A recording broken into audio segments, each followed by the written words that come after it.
Bem-vindos ao Ribalta, um podcast que nasceu com a ideia de falar de teatro, mas que a gente já percebeu aqui nesse primeiro encontro que vai ter espaço para qualquer coisa. E, em primeiro lugar, eu acho que nasceu para falar de teatro, mas nasceu também pelo prazer de a gente reunir 4 amigos pós-pandêmicos, todos sobreviventes. E estou aqui do lado... E me apresenta. Ele não vai me apresentar? E do meu lado esquerdo, eu tenho a honra de ter como companheiro Oswaldinho Mendes, dramaturgo, diretor. O que mais, Oswaldinho? Cozinheiro também? Ou não? Não. O quê? Cozinheiro? Não. Bem, eu tô aqui... Não sei o que eu tô fazendo aqui. Me chamaram, deram endereço, é longe pra burro esse estúdio aqui. Pô, gastei uma grana com o negócio. Ainda bem que a gente vai dividir em 3. Eu descobri que o motorista do aplicativo mora aqui perto. Então eu e o Eduardo combinamos com ele assim, nós vamos dividir em 3. Eu tô te levando pra casa, porra.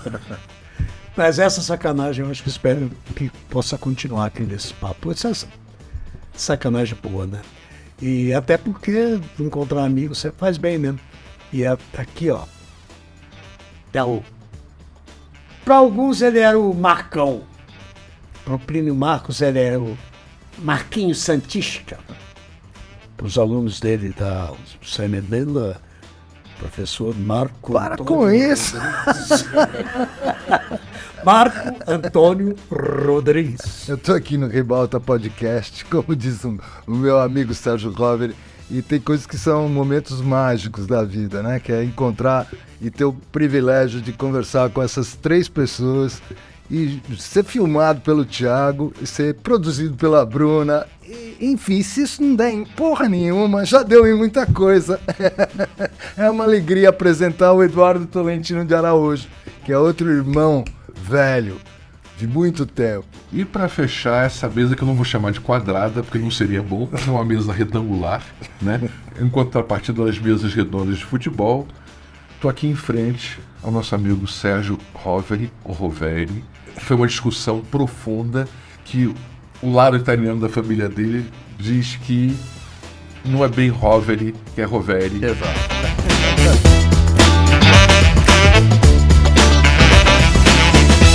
Eu nunca sei quando tá gravando essa coisa. Mas pode começar com outra coisa, assim. O Plínio te chamava de Marquinho. Marquinho Santista. Marquinho Santista. Marcão também, ele é. Olha, essas histórias tem... Eu gosto mais disso. Marquinho Santista era Sim, é legal, cara. Era eu, ele me chamava de Marquinho Então, Santista. chamava de Marquinhos Santista. Como é que vocês acham que o Plínio se comportaria nesse mundo politicamente correto? Plínio?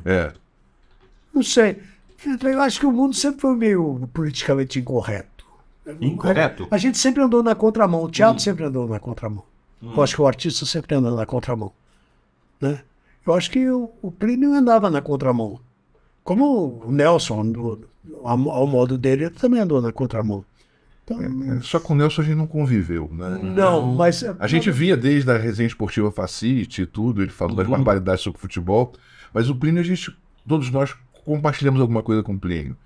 Coisas que ele diria hoje, ele seria cancelado, seria aceito. Como é que você acha que o mundo teatral reagiria? Eu ia lembrar aquela piada do Plínio, naquela entrevista do Jô Soares, que eu estava falando para vocês outro dia, que ele estava dando uma entrevista para o Jô Soares, e começa a entrevista, o Jô Soares muito preocupado, assim, Plínio, como é que é? Você foi sempre um cara muito censurado, como é que é isso? Quer dizer, com muita formalidade, o Plínio vira para ele e fala assim, porra, eu mereço, eu encho o saco de todo mundo. Aí lá pelas tantas da entrevista, a Tônia Carreiro está na plateia da entrevista do Jô. Aí ele não tinha nada a ver, o Plínio falou assim, espera aí, Jô, deixa eu te fazer uma pergunta, você sabe qual é o cúmulo do veganismo? Aí o Jô falou assim, não, levar a Tônia Carreiro para trás da moita e comer a moita. Mas eu acho que a gente dá risada disso, acho que todo mundo daria risada disso, mas ia ter chiadeira, eu acho que eu acho que quanto mais chiadeira tivesse, melhor seria. Para ele. Não teve chiadeira com ele quando ele disse. Não, mas então, que eu acho isso, Oswaldinho, você não acha que, pegando carona, né, nessa pergunta do Tolentino, que ele pagou um preço alto por ter sido como foi? Eu acho essa resposta que ele deu pro Jô, que ele deu a vida inteira. Eu acho que um preço, você sempre paga um preço pelas posições que você toma. Mas pode ser, dependendo da época, das circunstâncias, né, pode ser maior ou menor esse preço, mas você vai pagar. Se você não tomar atitude nenhuma, você não vai pagar preço nenhum. E o que é pagar um preço? O que a gente faz que é teatro, entendeu? Pagar o preço o quê? Ele é um autor consagrado.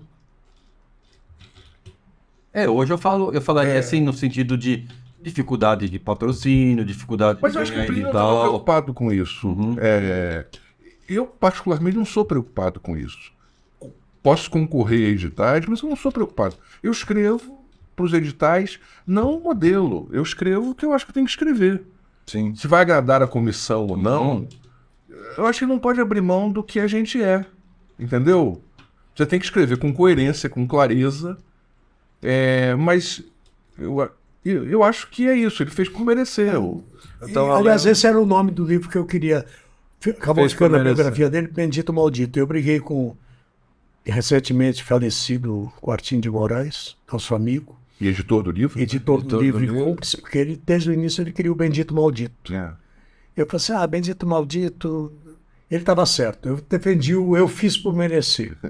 Eu vi uma coisa do Paulo Costa Leite, acho que é Paulinho isso. Costa. Um cara que eu não conhecia, um músico baiano excepcional, um cara. E ele tem um programa no Instagram, uma coisa lá no Instagram que é curiosa, que ele vai falando de várias coisas. Eu fiz um trabalho sobre o Noel, em cima de um texto do Plínio, e o Paulo faz um comentário sobre o Noel, e que é muito próximo dessa coisa do Plínio, né? Porque ele diz um pouco que esses caras que andam um pouco fora da curva, né?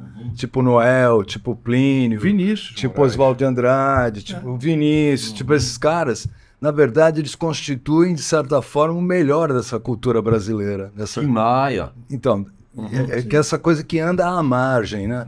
Que eu acho que a gente vive um momento muito onde está tudo ficando muito presbiteriano, está tudo muito regrado, está tudo muito e tudo muito literal, né? O teatro ficou uma coisa literal, quer dizer, a ficcionalidade é que fica prejudicada nisso aí. E o Plínio era mestre nisso, né? O Plínio foi Acaba o a cara poesia, né, cara? Plínio foi o cara que pôs em cena o lumpen proletariado. E qual é a linguagem do lumpen proletariado, senão essa linguagem que é marginal mesmo, Mas que é que é essas coisas- bem-humorada, né? Quando nós fizemos o Querô, teve todo um trabalho de pastoral, de debates, não sei o quê, e o Plínio dizia barbaridades. E eu gargalhava na plateia. Aí a Valderiz vinha me dar bronca depois. Você fica dando corda pra essa loucura do Plínio? Ele fecha a porta. Mas é um pouco a mesma coisa do Nelson. Quer dizer, o Nelson foi execrado, tanto pela direita quanto pela esquerda, e pagou um preço por isso. Quer dizer, são pessoas que botaram o dedo na ferida do que é o Brasil, né? Que não jogaram para esse... que o sistema vai nos aceitar. Sim. Eles fizeram o que eles queriam fazer. E com muito humor, né? Quer dizer, eu acho que... Eu fico sempre vendo Plínio, Nelson, quanto as pessoas muitas vezes levam a sério coisas que eles escrevem, que tem um deboche por trás. Exato. Porque tudo ficou literal. O Abajur Lilás, que era aquela música clássica da Dalva de Oliveira cantada, e o Abajur que some. Então como é que o Abajur quebrou? Aí, acho que ele se suicidou. Isso é de um deboche, entendeu? E eu acho que esta ideia do humor que requer abstração, né? O Milor já dizia, o animal é o único homem que ri, né? E então, acho que nenhuma dessas pessoas estava pensando no edital, na concorrência para não sei o quê. Quem é que está pagando o preço hoje? Já que você quer essa pergunta. É difícil. Quem paga o preço? Porque acho que Exatamente, ninguém porque- está querendo pagar preço nenhum. Então eu fico na minha, tranquilo, não vou criar. Mas é isso que o Maicon falou. A gente introjetou a censura, né? Exatamente. A gente introjetou a censura, quer dizer, não, A gente que eu ficou fico num lugar de imaginando, moralidade da arte, do teatro, como se isso fosse responsável por constituir uma moralidade, não uma ética, né? O André Garoli acabou de chegar de Buenos Aires e ele falou que o teatro lá não segue esses parâmetros, né? Os espetáculos incomodam, são politicamente incorretos e a plateia tanto ri quanto critica o comportamento das personagens e não acha que aquilo é ideia de quem está fazendo. Pois. Nós perdemos. Sim. O Plínio influencia você como autor? Total. Eu acho que o Plínio talvez tenha sido o autor brasileiro que eu mais vi, porque algumas peças dele eu vi várias vezes, né?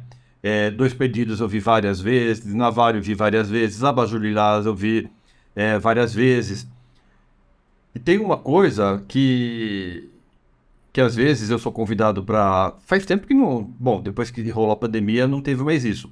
Mas quando eu era chamado para dar oficina de dramaturgia, sempre o primeiro texto teatral profissional que eu levava para o pessoal ler era um texto do Plínio. Né? Qual? Normalmente eram Dois Perdidos. Diálogos, né, Marco? Diálogos, papum, sem rubrica, sem nada, aquela coisa seca, que eu levava 3 ou 4 páginas para ver o interesse, né, querendo ver mais, porque muita gente não conhecia, né? E daí, no dia seguinte, eu levava o resto, eu levava metade, não sei o quê. Meio que assim, que era para ver um termômetro, né? Como é que o Plínio soava hoje, né, para uma geração mais jovem, uma garotada de 18, 19 anos, que se matriculava num curso de dramaturgia, e que tem uma coisa até engraçada, um parênteses só nessa história, porque assim, não sei se você já enfrentou essa situação também, por entendo que você dá aula e tal, mas assim, você vai dar uma oficina de dramaturgia, no primeiro dia tem 20 alunos, no segundo 18, no dia de escrever, que você fala assim, bom, gente, agora vamos começar a fazer né? Vamos 5, né? Então as pessoas elas se matriculam no curso de dramaturgia, então eu não entendo o que elas esperam, né? Chega uma hora que você vai ter que escrever uma ceninha, vai escrever alguma coisa tal, daí ninguém mais vem, né? Então vários cursos assim, começava com 20, terminava com 4, 5, né? Mas o que eu respondo agora diretamente à sua pergunta, Zodin, era isso assim, o Plínio era sempre um chamariz do primeiro texto, né, para ver se o grau de interesse mesmo. E normalmente as pessoas queriam ler mais. Para onde vai essa história, sabe? Então me influenciou bastante, sim. Eu tenho uma história engraçada com o Plínio do Dois Perdidos numa Noite Suja, que eu fiz o Dois Perdidos, eu fazia o Tonho e era dirigido por ele. Em Santos ou aqui? Não, aqui em São Paulo. Quando eu cheguei em São Paulo, eu era muito jovem e tal. A gente fez a Barrela e fez os Dois Perdidos e tal. E a gente ia para as faculdades fazer aquilo. Eram 2 camas. E aí, às vezes ele não via a sessão, ele chegava no fim da sessão. E aí, como é que foi, Marquinho? Assim, foi bem e tal, não sei o quê. Quantas mulheres vieram falar com você? Não veio nenhum. Então tu fez mal pra caralho, porra. Porque quando tu faz bem, tu tem que despertar o instinto maternal. Elas precisam querer te comer, entendeu? Mas ele bate num ponto aí que isso eu ouvia muito lá atrás, nos anos 60, 70, falava-se muito dessa coisa da libido da plateia. Que você tinha que colocar na plateia, despertar também a libido da plateia, além da inteligência e tudo mais. Se a plateia chega lá, você vê um elenco de gente feia, sem charme, sem sedução nenhuma, o cara quer ir embora, entendeu? A cena tem que ser sedutora. Isso às vezes eu sinto falta. E ser sedutor não é beleza. Mas você está falando que isso é dos anos 60, 70? Isso é de sempre, né? Isso de sempre, mas hoje eu sinto... Teatro é um pouco sexo e sonho, e enfim... Mas eu sinto falta fantasia, disso. Voltando numa história do Plínio, tem uma coisa que me ocorreu esses dias, por isso que... A menina, ela começou menina, hoje é uma senhora e uma avó, que cuidava das coisas lá em casa. Enfim, ela não trabalha mais comigo, mas a gente se fala frequentemente pelo WhatsApp. Daí ela virou e falou assim, olha, mandou a fotografia do neto dela, que estava se formando, um garotão já grandão e tal. Lá na Zona Norte, perto do Horto, e ele todo formado. E ele disse que ele gosta de ler. Daí ele perguntou para ela sobre mim, ela falou o que eu fazia, deixava de fazer, falou um negócio de teatro. Ele disse, tem aqui um livro dele. E botou o livro do Plínio. Eu quero ver, vó. O menino perguntou assim, eu posso ler? Eu falei, pode. Daí ela me perguntou assim, tem coisas interessantes para o Plínio ler? Para ele ler? Porque ele é um menino de 10 anos, 9, 10 anos. Você pega as histórias infantis do Plínio. Pega no começo, tem Minha Vida em Santos. Mas quando ele fala de Santos, que ele era moleque, que ele saía, que ele brigava na escola, que jogando bola, não sei o que. Eu estou esperando para ver o resultado. Eu tenho certeza que esse moleque vai ficar fascinado com aquelas histórias. Tudo bem, a realidade dele hoje é diferente lá na Zona Norte, mas é um pouco meio. É bairro, entendeu? Que nem era em Santos, lá no Macuco, né? Então, eu acho que o Plínio tem essa coisa, a vida pessoal do Plínio. Daí volta o negócio da biografia, porque eu demorei 10 anos para escrever, né? Da morte do Plínio, em 99, até a edição do livro, 2009, foram 10 anos. E o Quartinho de Moraes, o editor, quando você vai escrever, não vai escrever. Até a hora apareceu uma editora, falou assim, tem uma editora que quer. Tá bom, vou escrever. Pro Senac, né? Não, aí já era. Começou pela Global. Mas daí a Leia estava vindo de Portugal para cá, se instalando, e o editor sacou que podia ser um bom chamariz, até para o lançamento da editora no Brasil, um autor como o Plínio. Vocês estiveram lá, o Marcão ajudou a fazer o auê do lançamento lá no Tuca, né? Oswaldinho, por que você acha que precisou de 10 anos para escrever? Você estava... É um distanciamento que você, como autor, teve de ter? Você estava muito tocado ainda? Acho que havia distanciamento. Você matou a charada. Eu disse para eles, assim, porque o convite, intimação, foi feito pelo Quartinho de Moraes, o editor, e o Léo Lama, lá no crematório da Vila Alpina. Plínio tinha acabado de ser recolhido ali para ser cremado, e eles disseram, você vai escrever? Eu falei assim, não vou escrever nada, cara. No dia da cremação. Eu falei assim, hoje não é dia, não, depois a gente conversa disso. Não quero conversar disso agora, não é a hora. Entendeu? E fui protelando. Era um tempo também que eu precisava de... Porque não adiantava eu escrever um livro só para mim. Eu escrevi para mim também. Entendi. Para mim, em relação à amizade minha com ele e com a gente do teatro. Mas eu tinha que descobrir... Não era olhar pelo buraco da fechadura da vida de ninguém, entendeu? Era o que tem de exemplar nessa vida que sirva para todas as outras gerações. Eu acho que se eu conseguir uma parte disso na biografia, eu acho que eu fico satisfeito. E eu ouvi algumas coisas depois que um pouco confirmam isso, me dão a certeza de ter insinuado pelo menos o caminho. A pessoa fala assim, você me fez sentir saudade de um tempo que eu não vivi. Quando eu vi isso de uma pessoa no lançamento no interior, até eu falei assim, legal. Não, de gente que eu não conheci, você me fez sentir saudade de gente que eu não conheci e de um tempo que eu não vivi. Eu acho que isso Tolentino, agora pegando a tua coisa lá da atualidade, do como o Plínio se comportaria hoje. Por exemplo, a navalha, eu tenho imagem da navalha tua até na cabeça até hoje. Se você fizesse hoje, fazer alguma coisa diferente, fazer a mesma coisa, como é que é? Como é que isso influi nisso aí? Eu acho muito difícil você refazer uma coisa que você já fez, né? Porque eu sinto que o teatro, ele é o que acontece agora, nesse momento. Bom, as coisas que eu refiz foram pouquíssimas. É porque eu acreditava que, naquele momento, aquela peça tinha o que dizer e eu saberia como traduzir isso.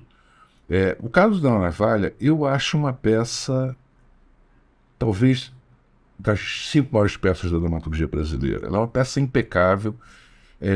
Eu fiz fora dos padrões de palco italiano, era dentro a plateia dentro do palco, apenas uma lâmpada. Eu não consigo ter uma visão diferente daquela, e eu tinha um elenco para fazer, que sempre norteou muito. A Renata depois substituiu a Denise numa versão que a gente fez para Santos. Mas se você não tem os atores para fazer aquilo, essa ideia que o ator faz tudo, eu vou ver às vezes alunos fazendo Plínio Marcos, dizem, você está fazendo puta do café fotô? Então, existe uma compreensão também daquelas pessoas sobre aquele universo do Plínio, que eu não sei se eu teria um elenco hoje para fazer isso como eu tive naquele momento. Isso vai ser determinante nas escolhas, né? É uma peça que sempre me fascinou, porque foi a primeira peça que eu ouvi falar do Plínio. Eu conheci o Plínio da televisão, fazendo o Beto Rockefeller, o Vitório, né? Que era sensacional. E dos meus pais conversando. Meus pais iam muito ao teatro e foram ver a Tônia Carreiro fazendo Navalha. Que você não viu. Que eu não vi, nem ia ao teatro naquela época. Meus pais, pequenos burgueses, acho que meus pais todos iam ver opinião e comentavam a mesa, né? Sem querer, eles me influenciaram a entrar nesse... Sem querer. Né? Não, eles não pensavam que eu fosse... Sim. Porque eles não eram artistas, né? Mas isso... Então, a Navalha foi objeto de várias conversas entre amigos, os que condenavam, os que achavam bom, o desempenho da Tônia, que abria mão da beleza. Então, a Navalha... Depois, quando eu li a Navalha, eu acho que ela tem uma contenção, uma síntese. É uma peça... Nosso espetáculo tinha 45 minutos, né? E eu sinto que o Plínio tem duas coisas fundamentais. Aí eu entro numa coisa um pouquinho mais técnica. E eu acho que ele é um produto do existencialismo, tanto que ele aposta com a Patrícia Galvão, com a Pagu, que escreveria uma peça melhor do que o Godot. E Navalha tem uma profunda influência de Entre Quatro Paredes do Sartre, que ele viu na companhia da Cacilda e etc. Tal. Só que com um viés, que eu acho que isso que é interessante, que é o viés de um cristão cismático. Então eu acho que a Navalha é Adão, Eva e a Serpente, e Dois Perdidos é Caim e Abel. Ele era esse cristão. Isso é muito legal, né? Essa imagem que você cria aí, que você traz dele, dessa coisa cristã, dessa coisa da mitologia cristã. Exatamente, como Isso é cismático, muito... não como aderente disso Sim, e tal, exato. mas ele é um cristão, né? Os primeiros livros que ele deu eram livros religiosos. Tanto que ele faz Jesus Homem, faz Madame Blavatsky, isso é presente na obra dele, essa questão... Na vida dele. Na vida dele. Rasputin, que ele queria fazer, a última coisa que ele queria fazer, essa coisa do místico de circo, né? Mas isso somado a uma leitura existencialista. Quer dizer, o Entre Quatro Paredes tem... quando o Garçom entra no quarto, ele pergunta assim, mas no andar de baixo são o quê? São os indianos ou são os japoneses?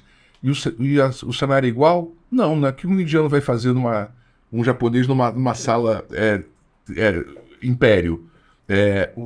Então o Plínio ele faz dentro do universo que ele conhece. Quer dizer, o inferno dele é esse inferno que abre uma porta, eu acho muito importante, eu acho, no teatro brasileiro, que eu chamo de o drama do kitnet, do conjugado. Ele abre essa porta que depois vai ter Zé Vicente, Leilá, Consuelo, que falam de uma classe média que passa a viver nos centros urbanos. Eu acho que isso abre uma porta que foi abandonada pelo teatro brasileiro. Mas Que é um reflexo do que acontece na demografia do país mesmo. Exatamente. Né? Mas essa vida continua existindo. Eu vejo pouco no teatro. Hoje eu moro no centro, eu moro no Largo do Arouche. Eu vejo poucas daquelas vidas retratadas, entendeu? Que eu acho que esses dramaturgos dos anos 60, Bivar, esqueci do Bivar, retrataram essas pessoas que vivem nos centros urbanos, que são o público que vai ao teatro. Só que eu tenho impressão... Desculpa, você não tem impressão um pouco que isso tem a ver com uma certa questão dessa geração, por exemplo, que está lutando contra a ditadura, está sonhando utopicamente que aquilo pode ser diferente e tal, e que hoje o que a gente tem como realidade assim é uma terra arrasada e que você fala assim, bom, é isso que temos para hoje, é isso que temos para amanhã, é isso que temos para depois da manhã, isso não vai mudar, portanto eu vou falar de mim mesmo, porque o meu olhar sobre o outro está muito rebaixado. Mas eu sinto que tem uma egolatria construída por esse mundo. Mas aí tem é isso que eu estou falando, eu vou olhar para mim. Só nesse, porque você fala da dramaturgia do Plínio, para lembrar só uma coisa, como o Plínio surge como autor de teatro. Ele nem sonhava em escrever para teatro. Queria ser o palhaço que ele foi a vida inteira. Né?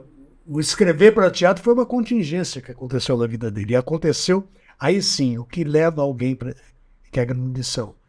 que leva alguém... Ele foi provocado a escrever? Foi. Foi. Ele leu uma notícia de jornal que tocou profundamente. É a Barrela. Nasce Barrela, que não é uma peça de um, é de uma multidão de gente. Ao contrário do teatro que ele viria a fazer depois, a primeira peça dele é uma peça de multidão, de grande elenco. Ele foi tocado, sim, ele viu olhou a realidade e falou assim, ele se condoeu não no sentido aí, cristão, e não, falou assim, a dor, aquele moleque que é barrelado. Com empatia. Empatia. Empatia. A palavra da moda, empatia. Ele vê aquele moleque que sai da prisão barrelado porque se prendia naquela época e hoje também por qualquer motivo. O moleque é barrelado, sai, se vou me vingar e começa a matar um por um os caras que barrelaram. Essa história ele leu no jornal. Um moleque fazendo um terror como o terror de Roma, depois viria nos Dois Perdidos numa Noite Escura. Ele pega, é isso, você que não me tocou tanto, ele sentou e escreveu. Eu acho que a grande peça nasce assim também. Não que seja receita, você só pode escrever uma grande peça se você ler um fato. Mas se você não tiver essa empatia que o Eduardo falou, com o caso que você está lidando, quer dizer, não tinha uma ligação. Mas ele tinha você fala assim, não tinha formação de dramaturgo, tinha. Isso é uma coisa. O professor Dr. Alfredo Mesquita, que criou a Escola de Arte Dramática, dizia: o fato não é determinante, mas o fato de ter pisado no palco ajuda o autor de teatro a perceber os tempos, a perceber a dinâmica da cena. E isso Barrela tem. Mas antes de começar esse papo aqui, a gente está falando, e o Thiago, nosso editor, falando que a peça que toca ele do Plínio é o Barrela. Porque toca, e a mim também.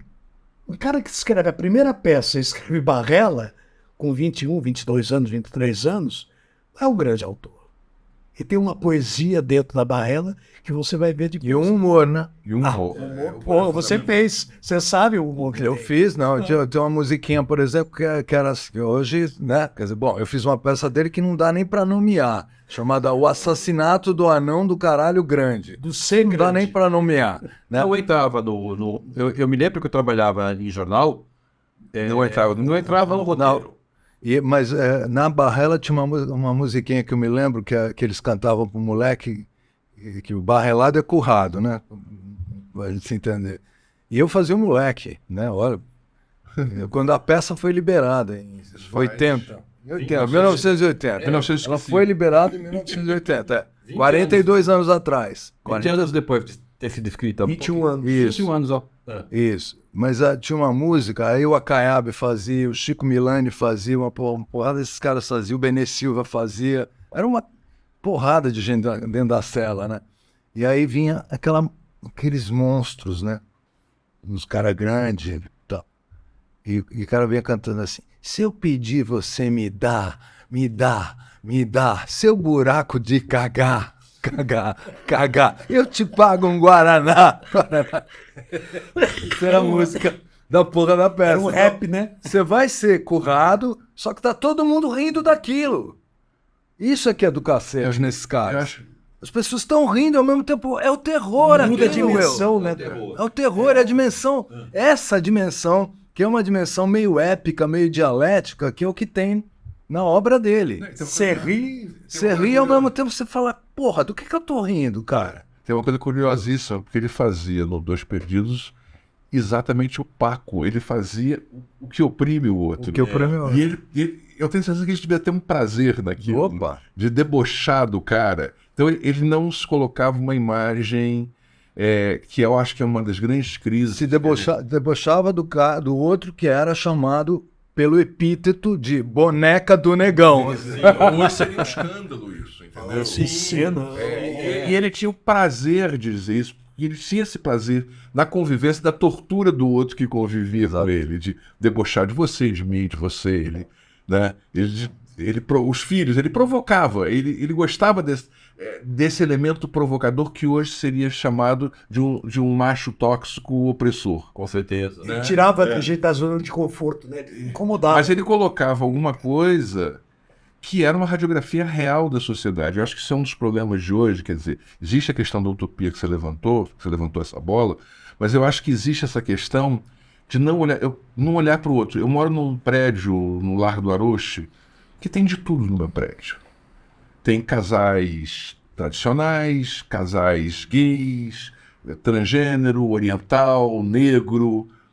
É uma representatividade, é o condomínio. É um prédio sem garagem, quer dizer, politicamente, ecologicamente correto, que não tem elevador de serviço, mas são bons apartamentos com belas vistas. E aí eu fico olhando, eu digo assim, eu queria ver a vida dessas pessoas retratadas.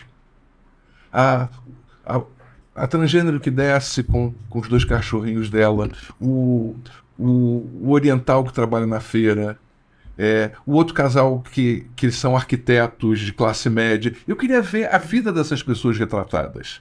Eu acho que essa dramaturgia dos anos 60 fazia isso. Cada um desses autores retratava o seu mundo. O Zé Vicente era uma coisa, Isabel Câmara outra, Leila outra. Mas esses caras estão tentando, quer dizer, é um momento em que você está tentando instalar uma dramaturgia brasileira. Sim. Né? Você está tentando, de algum jeito, refletir sobre a brasilidade, não na perspectiva do território, mas na perspectiva da comunidade, do povo, cultura, não sei o quê. Da cultura no sentido profundo, Exatamente. da cultura no sentido de erudição. Você falou uma palavra isso é que eu acho perigosa que aí. está perdido. Entendeu? Você falou uma palavra perigosa. As pessoas estavam tentando estabelecer. Ninguém estava tentando nada, eu acho. Estava cada um no seu caminho, no espírito do seu tempo, tentando responder a esse tempo. Não havia tanta essa organização. Não era um movimento. Exatamente. Só para evitar que fique na cabeça das pessoas que havia um movimento, por isso surgiu. Não, havia uma coisa na sociedade que impregnava, que contaminava as pessoas. Mas eu acho que, desculpa, mas eu acho que tinha um movimento, sim. Não, eu não, acho que as grandes organizado. Não tinha, não. Organizado. Não, mas o movimento não precisa ser organizado. Eu fiz parte do movimento que era o próprio ele, por exemplo. A gente fazia parte do movimento chamado Arte contra a Barbárie, que a base disso era o quê? Era não ter nenhum tipo de organização, tá certo? Até que teve. Não, até que teve aí outra coisa, é outro momento, mas o movimento se constitui o quê? Por uma série de questões que confluem na direção de um olhar. A gente já sentou para se reunir. Acho que essas pessoas não sentaram para se reunir. Elas sim. começaram a escrever. E eu acho que isso reflete que é toda a história da dramaturgia brasileira. Porque desde o Arthur Azevedo, você pega os musicais do Arthur Azevedo, que poderiam ter gerado uma vertente, eu costumo dizer isso, ele escreve o Mambembe e o Capital Federal quando a Broadway não existia ainda não tinha Showboat, no London Net ainda não tinham aparecido. E ele não conseguiu estabelecer isso, sair da revista e estabelecer um musical brasileiro, que quando essas peças foram montadas em 59, o Mambembe, pelo Teatro dos Sete, e depois a Cleide produziu a Capital, foram sucessos estrondosos de público. Então, assim depois, outras dramaturgias, João do Rio, que é sensacional. Depois você viveu isso, os pocket shows, né, do Pobre Menina Rica do Vinícius, que acabou Opinião, Liberdade, os shows de teatro que o Fausto dirigiu. Nós tínhamos uma vertente de teatro brasileiro em vários momentos que de repente se perde por alguma coisa, por algum fato se perde. Eu sei que nós temos uma história política acidentada, né? Muito acidentada, com várias interrupções, mas nós temos uma incapacidade de continuar no que é o nosso melhor talento, entendeu? Nós começamos a copiar modelos externos. Por exemplo, qual é o sentido da pós-dramaturgia no Brasil, um país que não tem dramaturgia estabelecida? Pós-dramaturgia é sensacional em países onde a dramaturgia existe. Então, o teatro brasileiro, várias vezes, esse teatro, por exemplo, que eu estou dizendo da década de 60, foi jogado fora, no lado do lixo, porque se criou, agora é o teatro do corpo. Vamos todos ser living theater. E como se uma coisa não pudesse conviver com a outra e se desenvolver, né? Então, eu acho que o que a gente vive nesse momento é uma visão precisa sobre a questão da utopia nesse momento, porque não se encontra nada, mas se copia, entendeu? Da mesma maneira como a gente copia o politicamente correto, que é uma ideia protestante, puritana, que visa mercado. Sim, eu acho que tem uma coisa assim, que o Chico de Oliveira e o Paulo Arantes, eles comungam numa questão que assim, o Brasil é o laboratório onde o capitalismo deu certo. E continua a dar. Porque é isso, a gente está vivendo uma nova colonização. O que eu ia falar, Tolito, que eu achei irônico, né? Que você falou que a Broadway não existia, e hoje, quando você fala em musical... Você copia um deles. Quando você fala assim, vou ver um musical, né? Por isso que eu falei quando eu fui ver o Noel Rosa do Marcão. Falei, caramba, você tem uma matéria-prima, não sei o quê. Agora, quando você fala em musical no Brasil, Cats, Mas nós já tivemos modelos que deram certo. E bons modelos. Bons Não era modelos. podia ser modelos desprezíveis, mas você falou nos Irmãos Azevedo, né? Que, na verdade, era quando você recupera o Noel, o que eu gosto do Noel no seu espetáculo do Noel, que é legal falar que é do Plínio. Em cima do Plínio, mas você usa o Plínio para falar do seu tempo. Sim. Que é o que o Plínio fazia, o teatro tem que fazer isso. E que o próprio Noel falava do seu tempo. Também, agora, foi por um caminho, você citou a música, Eduardo. Na música, os grandes shows, a gente se aproximava e havia uma ligação muito grande do teatro. O Noel mostra isso, e o teatro e a música. O teatro e a música popular no Brasil, eles começaram caminhando juntos. Eu não sei por que esse caminho, como aconteceu isso, ele se perdeu. Mas, por exemplo, os shows. As pessoas, a Elis Regina, com quem eu trabalhei, tive esse privilégio, a Elis não saía de teatro. A Elis era público, era rata de teatro. Quando ela foi ser dirigida pelo Adhemar Guerra, no penúltimo espetáculo dela, que era o Saudade do Brasil, ela já estava insistindo em trabalhar com o Adhemar há muito tempo. Tanto é que eu acabei dirigindo no show dela. Dirigindo não, ninguém dirigia isso. Só que aqui é melhor entrar por aqui do que por ali. Essas bobagens. Que era essa mulher, ela estava na perseguição do Adhemar, e eu ouvi ela falar assim, desde que eu vi Mahassad, eu queria trabalhar com você. Pô, ela viu Mahassad, foi em 65, 60, ela estava começando a carreira. Ou seja, tinha uma conexão com o Brasil que estava acontecendo, essa coisa do movimento, por isso que eu tô falando. Havia, mas era espontâneo. Você tem os caras que têm essa capacidade de agregar, tipo Noel, tipo o Augusto Boal, essa capacidade de, né, juntar... Não, e essas pessoas se juntavam, o pessoal da música popular, daí você falou do Fauzi, mas o próprio Boal fez isso antes, o Adhemar faria depois. Bibi Ferreira, que era de juntar e dirigir. Hoje, você falar em dirigir em qualquer cantora, imagina, né? Todos foram dirigidos, a Célia foi dirigida também pela Miriam. E você fez um show. Eu fiz shows com ela. Tal. Eu só queria levantar uma coisa, Jota, cara, porque parece que é um saudosismo que ele está falando. Não. Quando eu vou lá para trás, João do Rio, Roberto Gomes, Arthur, foi uma coisa que eu não vi, né? Não vivi Sim. isso. Eu quero dizer é que a gente teve muitas possibilidades de muitos rumos, e são sempre interrompidos. É isso que por um processo histórico, evidentemente o Brasil tem uma democracia claudicante, né? Que ela vai se impondo aos poucos, mas eu sinto que há uma perda que a gente tem de várias coisas que aconteceram que poderiam ser matrizes. Quando eu pego essa dramaturgia dos anos 60, que eu nem vi na época, né? Eu fui ler depois, eu era garoto, eu não vi, então não tenho nostalgia nenhuma disso. E opinião, liberdade, é que a gente teve alguma coisa que funcionou e que não se desenvolveu. Quer dizer, você não teria, por exemplo, Tennessee Williams se não tivesse tido O'Neill e Lillian Hellman, por exemplo, né? Essas coisas... E não teria Albi se não fosse O'Neill. Mas eu acho que... então são coisas que se desenvolvem. Chega em outro tempo, outra coisa, mas existe um diálogo com aquilo. Mas essa ruptura, eu acho que tem uma ruptura aí contemporânea. Tem várias rupturas, né? Eu acho que tem a de 64, depois vem essa dos anos 80, e eu acho que tem essa hoje da nova colonização, onde, de algum jeito, a gente introjetou alguns princípios. O princípio da censura, por exemplo, a gente introjetou, e é puro chutômetro isso, mas essa classe média intelectualizada, que de certa forma a gente representa, né? Eu acho que ela abdicou das suas próprias pautas e ambições e reflexões, entendeu? E assumiu outras tantas que não são propriamente dela, portanto ela não tem a mesma capacidade de produzir coisas a partir daí. Não tem autenticidade. Não tem autenticidade. Nem conhecimento não tem conhecimento do que está falando. Então isso rebaixa, de certa forma, essa própria produção em nome, e acho que isso é uma das questões que vem com o novo colonialismo. É preciso assumir outras coisas. Como se essas coisas nos anos 60, nos anos 70, já não tivessem presentes, né?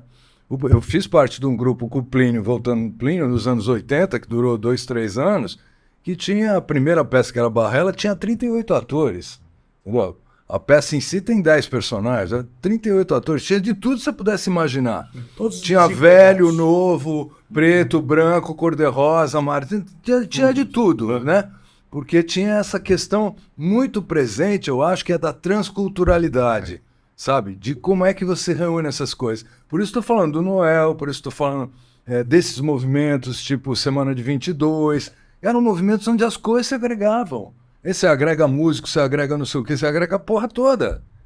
Né? Agora, agora aqui não. Aqui a gente separa. Fala, olha, Tolentino vai para lá com o seu negócio, Oswaldo vai para lá com o seu negócio, o meu negócio é esse aqui, Robert, o seu negócio é aquele ali. E parece que eu tenho que botar uma fronteira fodida em cima de cada um para que eu exista enquanto identidade. Entendeu? Para que eu me afirme. E quando eu faço isso, eu fodo toda a possibilidade de uma geração, de fato, dialogar. Você toca num ponto que é crucial, quer dizer, ninguém procurava, isso era quase que, quando eu digo que não havia um movimento organizado, era uma coisa espontânea. Me lembro do samba do Aldir e do João Bosco. Não, pois, óbvio, no meu samba, não vem com o seu carro-chefe, não organize o meu carnaval, cara. Samba plataforma, né? Plataforma. Eu acho que estão organizando demais o nosso carnaval. E daí, esse Brasil que prometia, que o Eduardo se refere ali, em algum momento vai acontecer e não acontece, parece que é uma história brasileira, né? Eu estava recuperando agora o que foi os anos 30, fora de São Paulo, a violência, por exemplo, na Paraíba. Paraíba, exatamente. Sabe? Quem é lá de cima, sabe, nós aqui do Sul, talvez não. Era uma violência tão grande quanto essa que nós temos aqui, cara. De matar o meu adversário político tem que ser morto. Então, isso faz parte um pouco da alma. Da nossa genética. Da nossa genética, sei lá. Isso faz parte da cultura, né? Porque a gente entende cultura só como uma coisa boa. Cultura é o jeito de viver, né? Claro. É exterminar o mundo. Dá a impressão que o Brasil se recusa a ser Brasil. Ele ameaça ser uma coisa e fala, sei, desistir. Parece que é um exercício de tentativa, um eterno fluxo e refluxo. Isso em qualquer área, né? Qualquer área, né? Qualquer área. A gente fala essa coisa dos shows. Eu levei uma conhecida minha trazer um show da Zizi Posse, que o Posse tinha dirigido, que tentava resgatar um pouco esse modelo do show dramatúrgico que existia. Ela ficou encantada. Eu nunca tinha visto uma coisa dessas. Porque a gente adotou o quê? O modelo do concerto numa sala de 2.000 lugares, o PQP Brasil Hall. É onde a gente vai ver numa tela a pessoa. Então, quando a gente ia ver Betânia, ou Nara, ou Elis num teatro, ou numa sala grande, mas que tinha uma estrutura dramatúrgica. Tinha teatro dentro. E isso era completamente original em relação ao mundo. Essa que é a grande questão. Verizete, dirigida pela Bibi. Era sensacional. Porque tinha um viés que era teatro. Nós conseguimos que os nossos cantores, os nossos compositores, enveredassem pelo teatro. Né? E nós perdemos isso. Eram shows que tinham um roteiro, tinham uma história. Você mesmo dirigiu a Célia na Boca do Bordel. Eu vinha a São Paulo ver teatro a cada 6 meses. Então eu passava uma semana, como você tinha as peças, eram de quarta a domingo, tinha 2 sessões sábado, 2 domingo, e às vezes na meia-noite. Então era a gente vinha de trem noturno, ficavam 6 pessoas dentro de um quarto de hotel e via teatro uma coisa atrás da outra. Eu vi a Louca do Bordel, eu me lembro dos Sapatos fazendo uma ribalta, que aliás é o título do nosso podcast, né? Que para quem não sabe, ribalta é aquela linha de luzes que vem de baixo e iluminam os atores de baixo, que se usava no teatro antigamente, e que nós adotamos aqui na nossa conversa, que a gente gostaria que fosse que nem uma resenha de futebol, discutindo se impedimento ou não. Sem VAR. E a gente tem a chance do VAR. Mas não tem a chance do VAR. Então eu me lembro disso, eu ter vindo ver a Célia aqui. Né? E voltando a outra coisa, a gente falou de Célia, Cida, O humor que essas pessoas tinham, né? Você ia ver um show dessas pessoas, eu fui ver um show da série no Rio, por exemplo, no People. Sabe que eu tinha que ver o Rio cantar, porque nessa época o Rio tinha muitas casas de show pequenas. Sabe que eu tinha que vir aqui. Aí aplaudiu, bom, agora vocês querem que eu cante aquilo. Só resta Tico-Tico no fubá, o Carelão do Brasil. Então é um deboche, que é outra coisa que eu acho que a gente perdeu. A Beatriz Segal defendia muito isso, né? Não se levar a sério. As pessoas se levam muito a sério. A Beatriz que tinha aquele ar, a persona dela, que era de um humor profundo. Você morria de rir, assim, eu vou dar uma de não sei o quê. Ele entrava lá, dava uma carteirada, mas não colou. Vou botar... Então, ela não era Odete Roitz. Não era. Era o oposto disso. E essas pessoas todas, eu acho que a gente perdeu o humor no Brasil também. Nós ficamos... Porque perdeu o humor, porque perdeu a metáfora, porque perdeu a capacidade de ficcionalizar. Né? Eu vi recentemente um episódio na... E não reconhece mais a ironia. Então, eu vi um episódio... É gravíssimo, não, eu acho que está até anterior à ironia. Assim, é modelo. É um modelo que quando você vê alguma coisa na internet, a pessoa avisa. É ironia. Eu vi um negócio agora. Né? Vi agora, recentemente, no Jornal Nacional, um negócio que era assim, aquele... Como chama o cara que é o âncora daquilo? O cara falou assim, aí passou uma série de matérias sobre esquizofrenia, do ponto de vista clínico e tal, não sei o quê, né?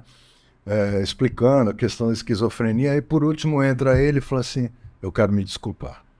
Eu quero me desculpar porque no debate presidencial eu usei em algum momento de forma, como é que é? Inadequada o termo esquizofrenia e tal. Eu que ele estava falando ali no debate, eu falei assim, pô, vocês estão esquizofrênicos, não sei o quê, quer dizer, vocês estão com uma coisa dissociada, é isso, cara. Mas aquilo vira, de repente, o quê? Por isso eu acho que é uma questão até anterior, porque a questão onde é uma literalidade quase como, de certa forma, a gente faz piada com os irmãos portugueses, porque você chega num bar de Portugal e fala assim, eu queria um café. Eu falo assim, tá bem. Eu queria um café. Tá bem. E o café? Você está falando que queria. Você quer ou não? Então, um pouco isso. Essa literalidade que, de repente, é até uma brincadeira, mas que aqui virou uma regra para que você se desconstrua. Porque o importante é que você se desconstrua. Ou seja, tinha uma frase do Campbell que eu acho que é legal, que é assim...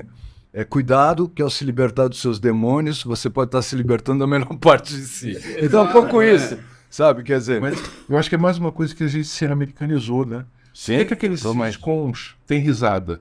Porque a plateia americana não sabia que era pra rir. Então eles colocaram que a plateia ria, porque tinha uma claque rindo. Vamos sugerir para o nosso editor de colocar os risinhos. E os risinhos das coisas. Então a gente não só... se baixo evangelizou, porque existe um protestantismo de alto nível, mas a gente se baixo evangelizou, a gente tornou o nosso humor rasteiro, que a plateia precisa entender que tem que rir. Grosseiro. A outra coisa que algum de vocês contou a história que tinha um garoto que não se contou que piadas eles faziam em aula. Aqui sim. Fala, Sérgio, disso. Não, que eu perguntei para uma amiga jornalista que tem um filho de 17, 18 anos e tal, né? Talvez um pouquinho, né? Não, peraí, 16, 17 anos, e eu perguntei quais eram as piadas, né?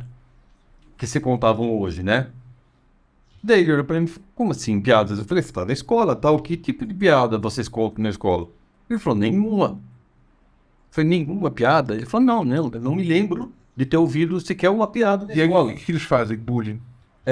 Você tirou...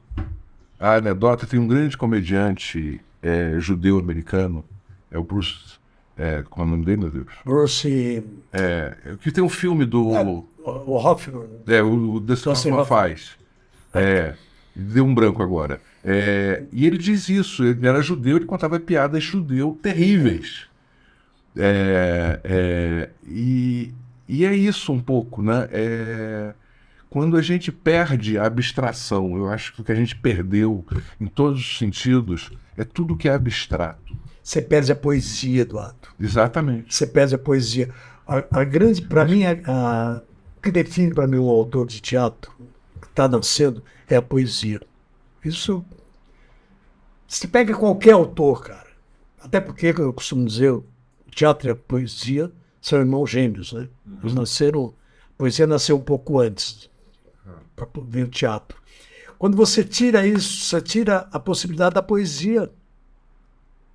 Quando essa literalidade lusitana que você estava brincando com ela, quando ela vem para o mundo real e para o mundo das ideias, o mundo do espetáculo, da arte, o que sobra? Sobra uma realidade que é brutal, que não nos interessa, a não ser que ela possa ser modificada primeiro até pela arte. É a arte que modifica. Isso me leva a uma questão para ele. Posso fazer? Claro. Porque você fez a pergunta que eu devolvo para você. O que te levou a fazer teatro, a escrever teatro?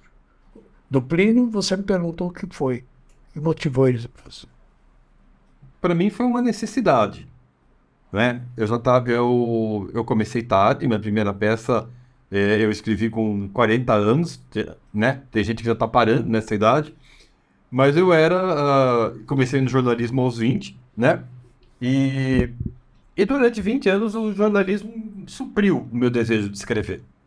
De verdade, eu era feliz escrevendo a história dos outros, né? Sendo repórter, essa coisa toda tal. E nos últimos 5 ou 6 anos de jornal, eu comecei a cobrir teatro, né? Então eu comecei a conviver, né, com gente de teatro, assim, não fazia crítica. Eu acho que eu fiz só 2 críticas na vida, uma peça do Tolentino na Bravo, acho que era o Outono e Inverno, será? Pode ser.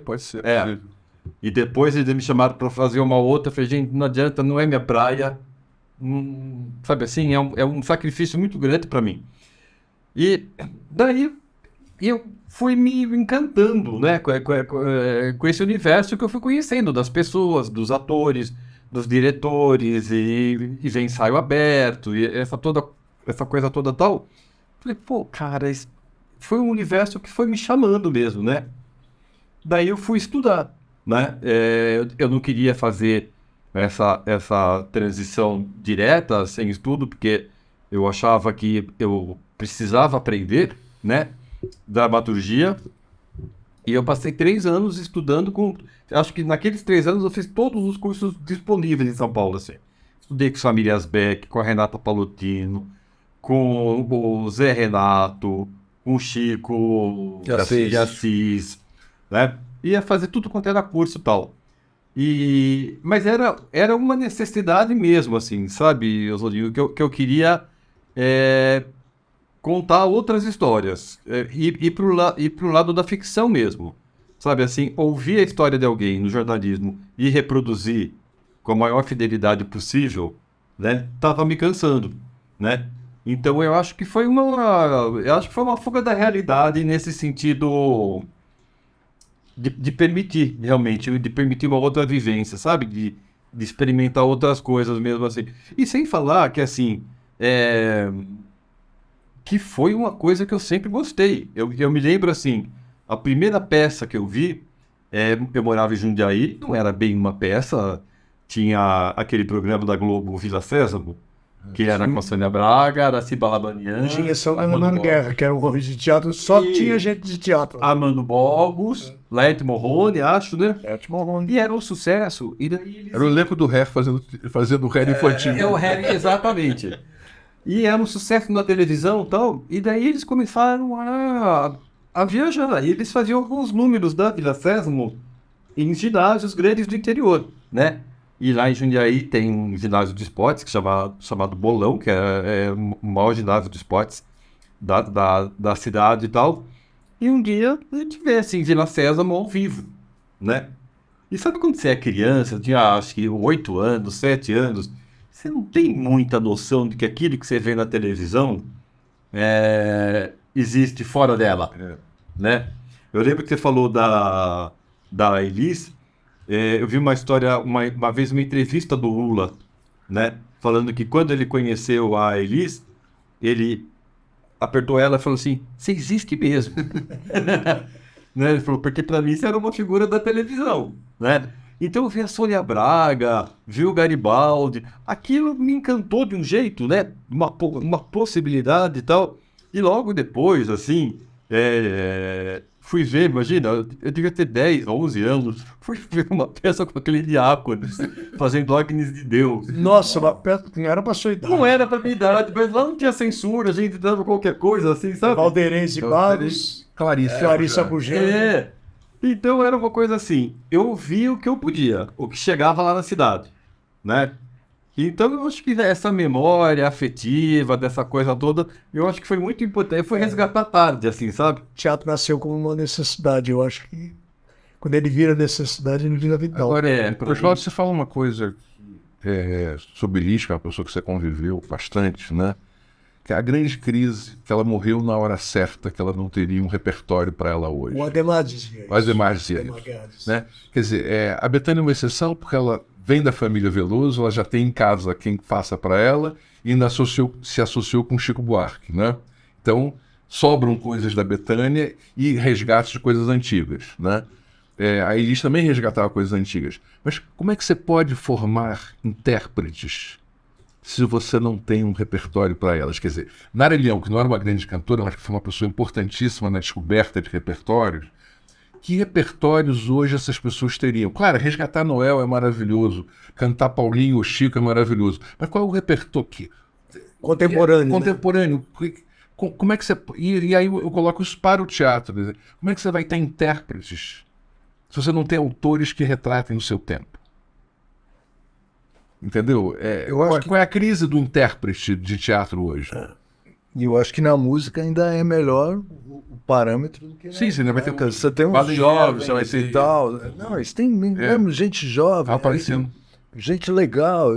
Mas o poder de influenciar de hoje, porque mudaram as mídias, tudo isso a gente tem que... Vamos discutir isso aqui com o tempo.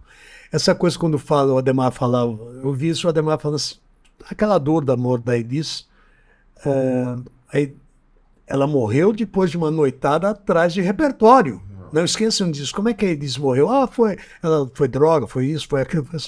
Ela estava envolta por fitas cassete. Talvez as pessoas hoje não saibam, ou seja, aquelas aparelhinhas assim que tocava música com fita dentro.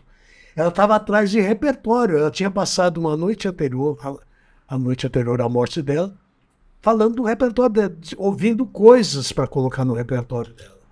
Porque ela cobrava dos autores também. Eu vi ela falar, não lembro para quem, se era para o Milton, quando ela estava fazendo aquele disco, eu não sei o nome do disco, mas aquele cara estava numa cadeira assim. Uma Casa do Campo, não é? Tinha Casa do Campo e tal. Acho que chama Feliz mesmo, não era? Só chamava Elis, era isso. Aquela cadeira de espaldar alto e tal. E eu lembro que ela estava procurando repertório, eu vi ela falando para alguém, me parecia que era o Milton, mas podia não ser o Milton. Falei assim, no telefone, né, no Teatro Bandeirantes. Cara, me mande aquela que você guardou para botar no seu disco. Eu não vou ficar promovendo música de segunda, não, porque a música de primeira você guarda para botar no seu disco. Me manda que eu vou escolher.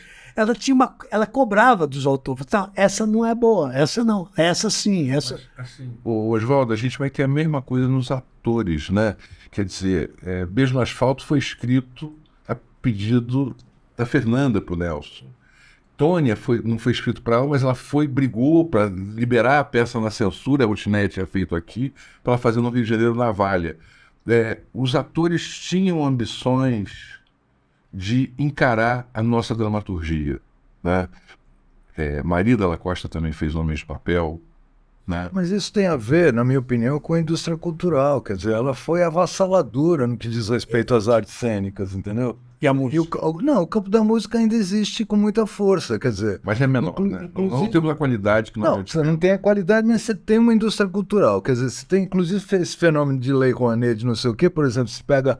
Aí o Milton Nascimento vem aqui e faz 2 dias de show, o Zeca Pagodinho faz 2 dias de show, negócio que fazia, sei lá, 1 mês no teatro de 500 lugares. 8 meses. Você faz 2 dias, entendeu? O Chico, não sei o quê. Quer dizer, isso existe institucionalmente. O teatro não existe.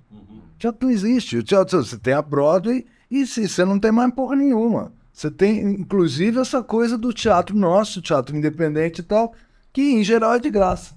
Você passou a ser. Isso é desgraça total. Bom, então, isso é um por quê? absurdo total. Quer dizer, e aí a diferença, por exemplo, de Buenos Aires, onde você vai ver e fala assim, o teatro existe enquanto instituição. Aqui ele não existe enquanto instituição. Ele foi destruído pela indústria cultural, e inclusive pelos governos populares. Uma coisa que Inclusive por isso, quer dizer, é uma coisa ótima para discutir em algum momento, quer dizer, qual que é o papel disso nesse lugar? Qual que é o sentido disso?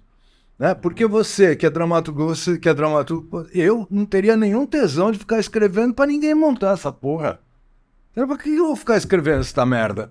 Entendeu? Vou ter que ficar 5 anos para tentar ganhar algum edital de não sei aonde. Ainda tem que escrever de acordo com as pautas que estão Em voga agora. em voga agora. Quer dizer, eu vou ter... Você não é assim mesmo. Exato, eu tenho que me atender a um tipo de edital. Eu não vou poder escrever aquilo que eu quero escrever porque isso já está previamente censurado.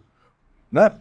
Porque quem julga esses editais em geral são os lobistas da internet. Né? Os caras inventam um blog lá, de repente começa... Aí eles são chamados pela secretaria, pelo não sei o quê, ou representam algum segmento, também são chamados por conta disso. Quer dizer, o teatro virou um braço auxiliar de alguma coisa. Uma vez Entendeu? Não, nem braço auxiliar de educação, nem isso. Nem braço auxiliar de campanha de saúde, como teve na época, por exemplo, do HIV, etc. Não é braço auxiliar de porra nenhuma. Ele não existe institucionalmente, em geral. Então, o que é que vai animar a porra de um dramaturgo escrever se ele vai enfiar aquilo na gaveta? Na música você ainda tem uma outra coisa. Mas a Você música tem uma outra disputa. Não, você vê molecada. Eu tô fazendo uma peça lá, agora tem uns moleques que você fala assim, porra, a música deles é do cacete, entendeu? A banda, não sei o que, uma banda Marília Gabriela, fala, porra, umas puta letras legais, sabe? Uns moleques assim... Mas é que sempre, né, a música, eu acho que ela proliferou no Brasil sempre, porque é mais fácil de alguma maneira. Você canta no bar e as pessoas vão assistir. Então, você canta O no teatro bar, precisa de alguma um coisa. streaming te ajuda a Não, gravar hoje, né, isso. a gravar, Você pega um hoje, estúdio, a você divulgar, grava isso, exato. entendeu? Sim. Você vai fazendo uma outra coisa. O teatro, pelo seu caráter artesanal, não sei o que, ele exige outro tipo de coisa. Você coloca um instrumento, Então. para um amigo que mora no Rio, que coloca agora o teatro é o presencial. O teatro foi destruído pela indústria cultural. Enquanto arte, né? Se nós continuarmos com a nossa ribalta, nosso podcast, uma das coisas que futuramente eu acharia interessante fazer é a gente fazer leituras de peças. Sim. Ou cenas, né? cenas, talvez. Cenas que, tanto antigas quanto contemporâneas, intercalar isso, para que a gente pudesse também ter um lado ficcional no que a gente faz. Nossa conversa jogada fora, como quase foi o nome do nosso podcast, né? Ela pode render outras coisas futuras. Eu acho que é uma reação que nós temos que ter em relação a essa devastação da indústria cultural. Ô Marcão, é que eu não queria perder essa chance que a gente começou a falar do Plínio, né? Falar do Plínio, do humor. Depois a gente enveredou por outros tantos assuntos, todos eles ótimos. Mas eu não queria perder a chance, porque eu estou do lado de duas pessoas. Ô, Tolentino, você chegou a conviver? Convivi. Conviveu também? Minha mãe fez o figurino do casamento da Aninha, da família toda. Da filha. Da Valdeires, da Aninha, Plínio de casaca, sapato de... Minha mãe nem queria, não, eles querem o casamento tradicional, Plínio de sapato de verniz. Convivi muito com o Plínio, com o Valdeires, sobretudo. Convivi com o Plínio sempre, né? Muito tempo desde que eu cheguei em São Paulo. Pois é, então minha pergunta, então, acho que eu não tive a chance. Eu via o Plínio vendendo as peças, os livros dele. Lembro muito da Porta do Cultura Artística, né? E comprava e tal, né? Mas eu nunca falei com ele, né? E eu me lembro que eu tenho uma memória afetiva do Plínio porque eu estava quando ele morreu, eu estava num plantão, né? E só estava eu lá, os plantões nos jornais eram reduzidos, só uma pessoa por editoria e tal, e alguém liga, talvez o Guzik, alguma coisa assim, não vou lembrar quem, e vou falar, Plínio morreu, tal. Mas enfim, retomando, né? A gente falando do Plínio e do humor, que era basicamente a coluna, né, desse nosso primeiro encontro. Mas o Marcão, o Oswaldinho, o Eduardo, o humor nele como pessoa física, não dele nos personagens, assim. Como é que era o humor? O Plínio era bem humorado? O Plínio, fazia uma peça com o Plínio que era o Jesus Homem. Jesus Homem, quando estreou, tinha 30 e tantas pessoas. E era um grande fracasso. Então, na plateia tinha menos gente do que no palco. Quando acabava a peça, ele fazia um debate sempre, que era para animar, inclusive aumentar o público e tal, porque ele era uma personalidade. E a primeira coisa que ele dizia foi, bom, eu não vou perguntar se vocês gostaram ou não gostaram. Por quê? Porque nós estamos em maioria. Se eu perceber que vocês não gostaram, a gente desce aí e enche vocês de porrada. Então, ele abriu o debate assim, entendeu?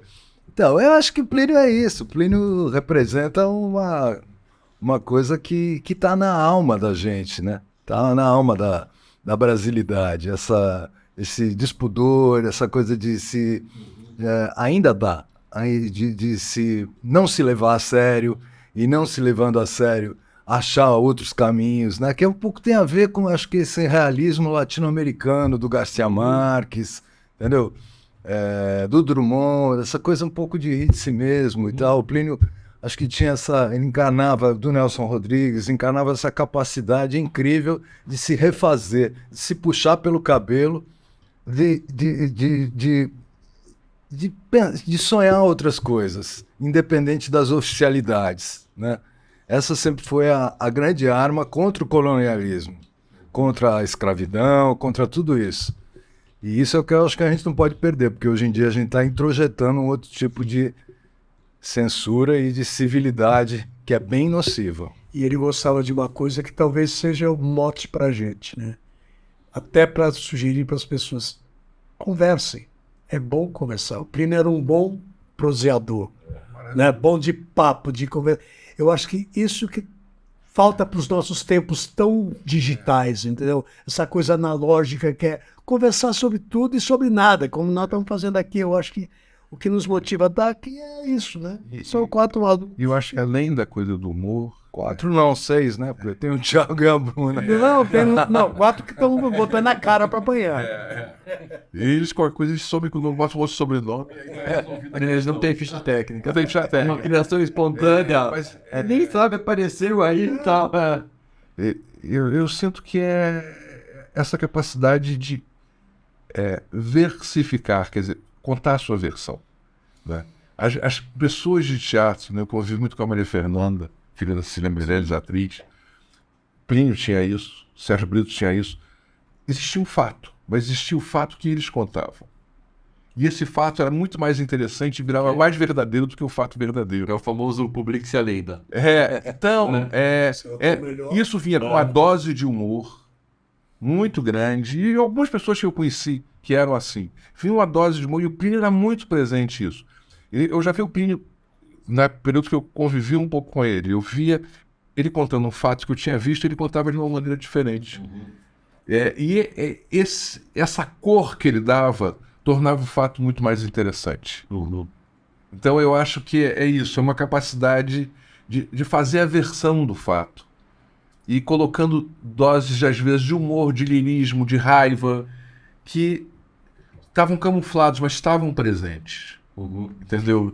Só para terminar isso, para dar um final. Nosso editor final. Nosso editor Aí voltou o editor. Lembrando do Plínio, a gente estava indo para... Talvez seja uma história que defina o Plínio e defina também esse nosso encontro aqui. Eu dando carona para ele, estava no carro, levando lá para o Teatro Alfa, onde a Valderi estava fazendo um espetáculo com a Xuxa Lopes. Qual que é esse espetáculo? A Rainha de Leandro. Ele. Aquela peça. Chico Dias e tal. E era a estreia. Daí, aí primeiro eu te levo. Daí eu peguei o meu velho, não, na época não era tão velho, mas como ele está aí até hoje, o meu Scott, ele já estava com dificuldade de andar, e minha irmã, que é do interior, que mora em Tupã, professora lá e tal, estava em casa, foi comigo. O Plínio na frente, porque ele está com dificuldade, que sentou, minha irmã atrás, conversando. Daí a pergunta-chave dele. Ele falou assim, Tupã, tá, conheço Tupã, a Marília e tal, região. Me conta uma coisa, Dina. Lá em Tupã, as pessoas ainda colocam a cadeira na calçada no fim da tarde, as velhas ficam proseando e falando mal da vida alheia, né? Tricotando. Assim. Ela fala assim, não, Plínio, não tem mais isso. Ele fala assim, que pena, isso é muito mal. Isso é muito ruim. Bom era quando as pessoas no fim da tarde botavam a cadeira na calçada, vendo a vida passar e comentando e falando dos outros. Que pena. Essa acho que é uma imagem do nosso encontro aqui. A gente resolvemos sentar que nem o Plínio, botar a cadeira na calçada e vamos Fazer fofoca. Ele adorava uma fofoca. Falando mal da... Adorava uma fofoca.